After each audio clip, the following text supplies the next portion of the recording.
after so many months of this film being promoted? I'm feeling great. It was a long journey and it was just wonderful.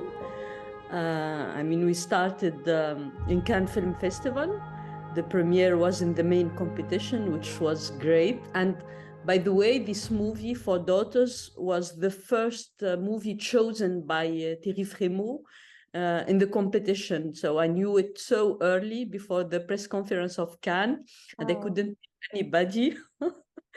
And then, yeah, it premiered at Cannes Film Festival. It was just great.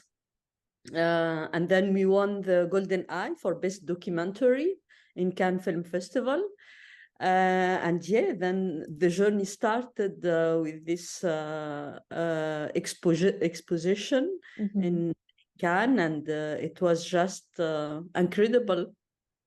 I was at the film festival this year, so I managed to see a little bit of the film. They played the press screening very, very late. Oh So my I was God. so I was so happy to be able to revisit the film. And I mean, I know you have heard this so many times, but truly what a uniquely film you've presented, not only just the documentary aspect of it and blending all these fictional elements, but just this story. I mean, it's certainly one that I was reading some of the press notes. It was a story that I know you and many other people from your country were familiar with, but as somebody from the United States, I really appreciated the chance to learn about this family's story and to, it's heartbreaking. For you, how were you first exposed to it? Was it through the news reports as we see in the documentary itself? Yes, it was in 2016 through the news. I've heard an interview with Ulfa, the mother of the four daughters, and I was thinking, this is such a contradictory character, and this is such a interesting story. So I contacted her directly to do a documentary, but at the time I was thinking that I can do normal documentary, whatever this means.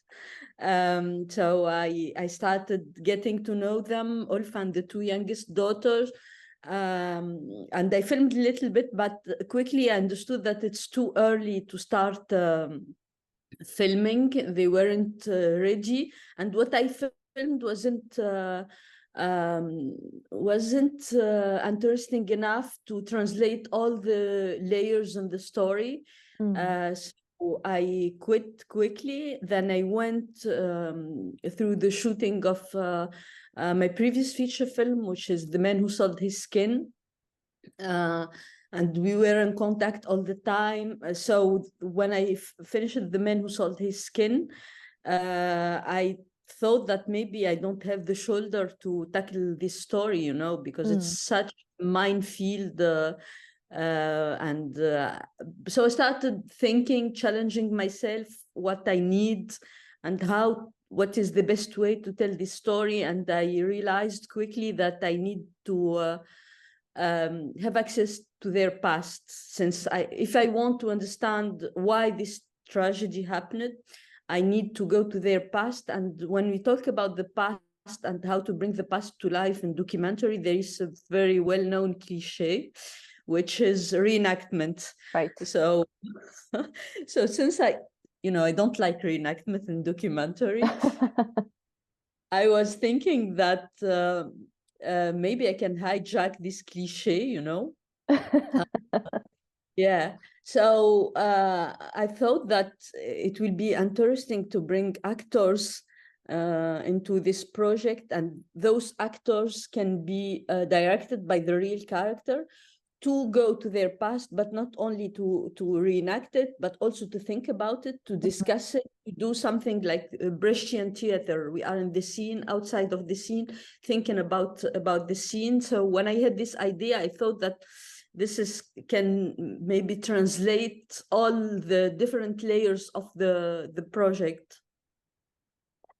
Those were really some of my favorite moments where you see the scene as it's playing out, how they remember it, how they're talking about it, but then when they actually, when you pause everything, in the beginning we see Olfa on her wedding night, and she's telling the actress, "Oh yeah, I hit him, I punched his nose, I showed everybody, look, this is how we consummated the marriage." I mean, that was uh, those were just some really fascinating insights that I'm sure you probably wouldn't get if we're not doing it in this format.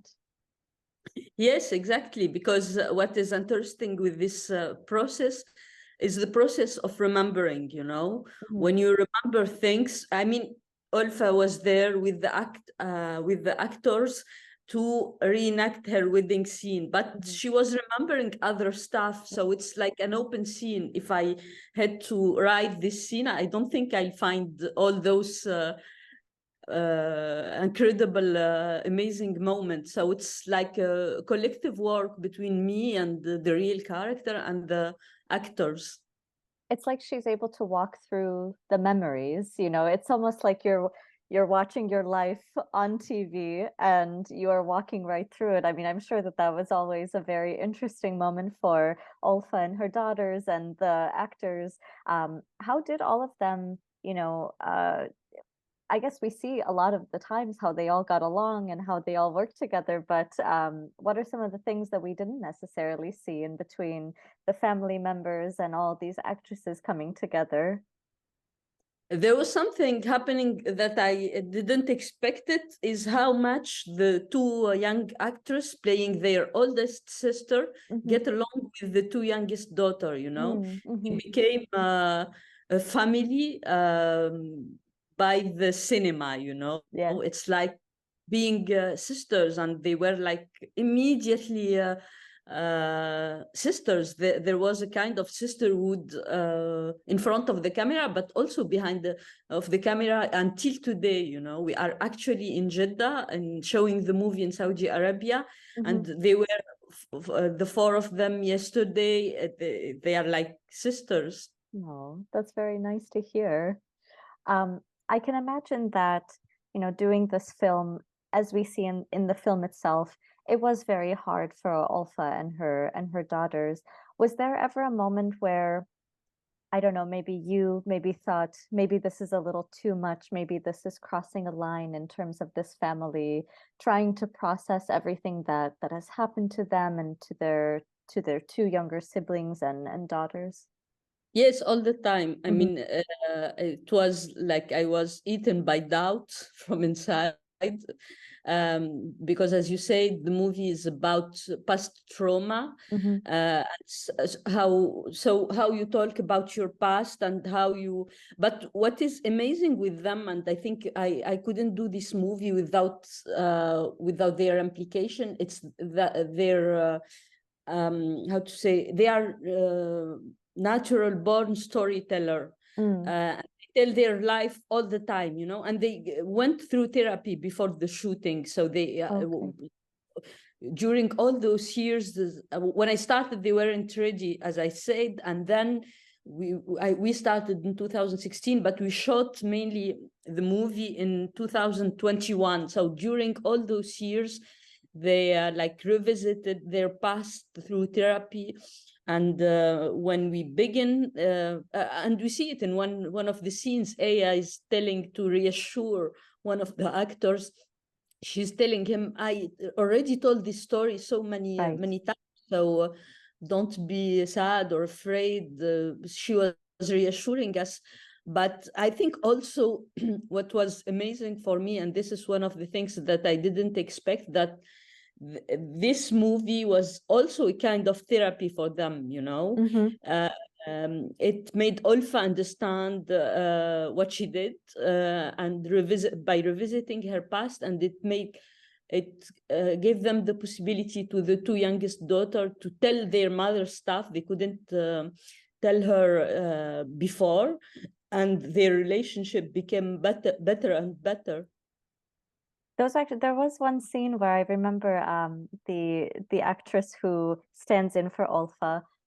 She very a few times, she starts telling her, "You're so hard on them. You have these very conservative views." And then obviously her daughters too have that strength to finally confront their mothers. How was it for you watching that? Because I'm sure maybe you did not expect to see these kinds of emotions coming out from everybody involved.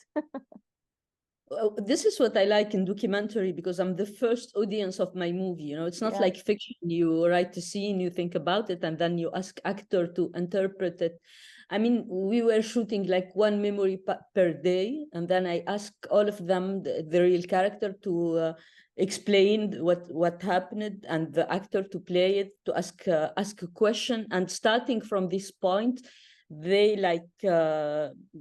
it was open and free, so their interaction was amazing. Mhm.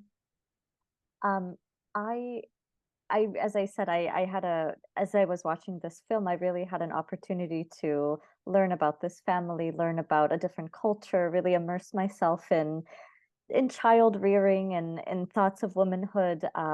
What were some things that you were able to learn from this family yourself? I know that obviously you are from the same country and you are surrounded by this culture too, but I'm sure every family brings something new, and every experience, especially when it comes to documentary filmmaking, that always opens up people's eyes. And I'm sure you behind the camera, you have some moments of that too.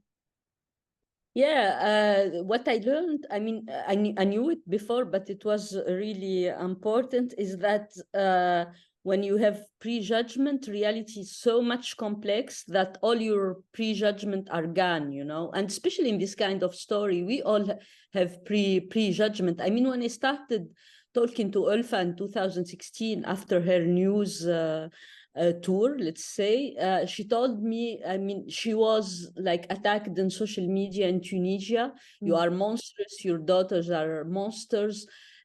So you have this kind of prejudgment, but if you want to understand and to put your judgment aside, you see the complexity of reality and of life, and the richness of it, and the human side of it. So was a very enriching human experience.